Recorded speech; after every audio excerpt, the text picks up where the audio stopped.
Page 330, this is whatever that thing is at the top. I'll just say an IGN. That's the initials. Like, I don't speak the language. I'm not going to try and massacre those words. This is an example of a vocal solo. And of course, it's in the language of whatever the title is. And I'm not going to try that either. More power to you if you speak that language. Great.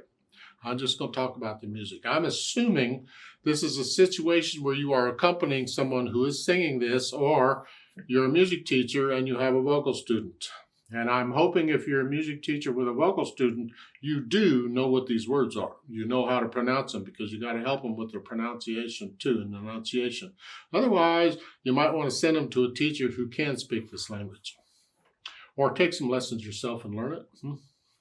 So I'm going to pretend that I'm going to accompany somebody here, and they're going to sing it, and I'm not going to teach them diddly squat. I'm just going to accompany. You'll notice at the beginning, the three stabs are all connected with a vertical line. That tells us we're doing them all at the same time, and it's the bottom two stabs that have the grand staff, that they have the curly brace. That's grand staff. That's for the keyboard, or in this case, piano. Here, we're down here. And the idea is you want to be able to play your part well enough so you can still watch the vocal line and stay with it. If they mess up or whatever, or skip or something, you got to find out where they are and keep going. In a performance, in a rehearsal, you might stop and say, "What are you doing?" or something like to that effect, y'all. So again, look it over. 2 pages long, treble, bass, clef, no sharps or flats. So it looks like it's in C major here. We'll know more when we get into it. It's in C major. If it's in one of the other modes, we'll know that too. But I'm guessing C major because the last measure is this, all C chords. I'm guessing it's in C major. Common time or 4/4 time, and there's eighth notes all over everywhere. Now you take it one hand at a time first to make sure you got everything, but to shorten the video, I'm going to take both hands together.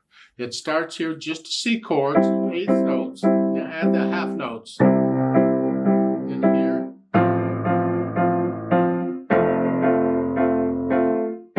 Yeah, in measure 3. This, you can finger it this way or this way. It depends on whether you want your hand up here. If your hand doesn't fit up here, you got to go with that. Doesn't matter. Yeah. In measure 5, the chords are from here to here. To help you make that change, you might want to change the fingering here and not use here. Stretch out and use this one. This way you're closer to where you want to be. You're not moving as far. It's easier than going from here to here. So in measure 5, I might start out here, but then I'm going to change the repeated notes. I can change it here, and then I'm ready.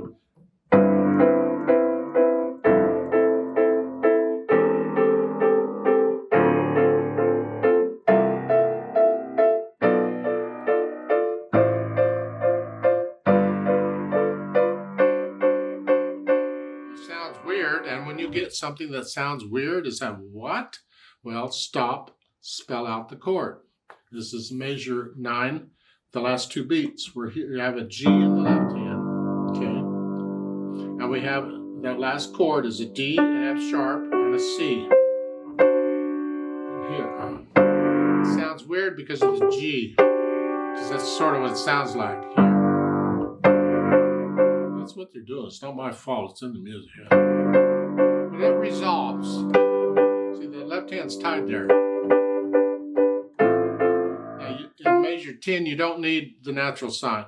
It's an F natural anyway. I guess it doesn't hurt unless you're starting to expect it. Don't expect a natural sign there just because you had an F sharp in another measure. No, it's a natural. Here. What is this mess? Well, again, it's a G, an F sharp, an E. That's it. It's this. And we're duplicating the G. Let's hear it. That's all. And then we have an A sharp in the last. So it's in here. Okay, it's tension. We're going to resolve it, I hope.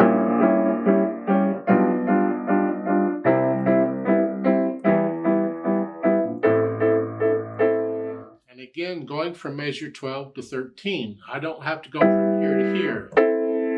I can prepare that. I can, again, extend out here like this, an extended position, and use that, so I'm not going as far. So I'm starting that way, just change that to that. This way I'm prepared to go up. I'm kind of looking ahead. You don't have to, you can do that if you want, but I think it's better if you could learn to look ahead and prepare that. Because the left hand's moving too.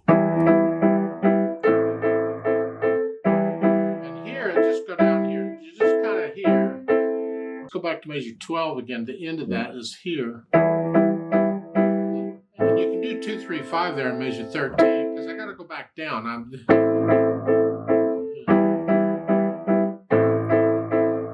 here, they're all sharps. And you have to be up here now because, well, I come down here, but there's no point. They're all black keys. And here, and again, I'm doing that here.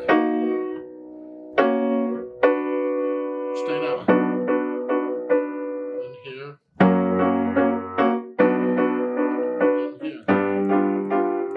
So on some of these chords, I'm preparing for the chord change by changing the fingering a little bit so I don't have to move as far. So sometimes I'll finger it fine, like at the beginning.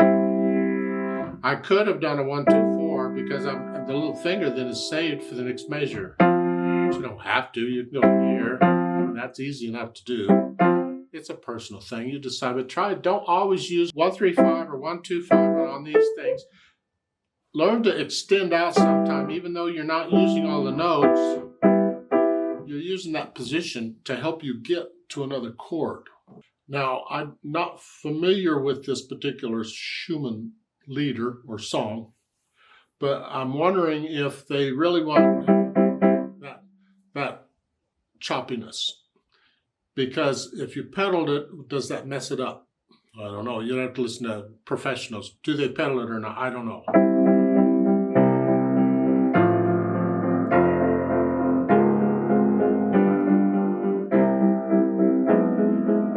And the not too fast, well, when you have this, all these eighth notes and so forth, you don't want those to go too fast. I mean, the soloist has to determine the tempo, hopefully, and they will. And then 1 and 2 and 3 and 4. If that's how fast. Accent.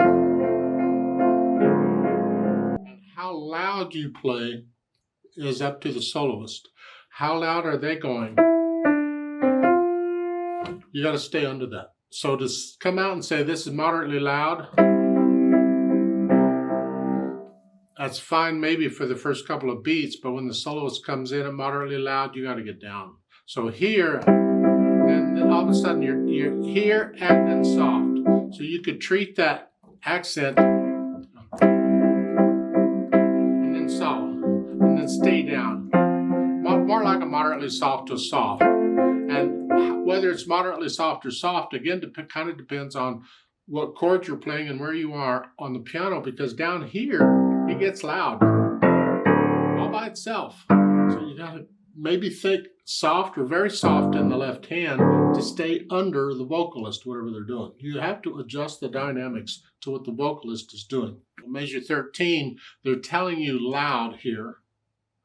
And I haven't seen anything in the vocal part that tells them to go loud. So I'm wondering what's going on. Because if the vocalist isn't going to be loud there, you don't want to get loud and drown them out. So something up there, either there's an error or they left something out. The vocalist, if you're going to be loud, the vocalist has to be louder. It's here.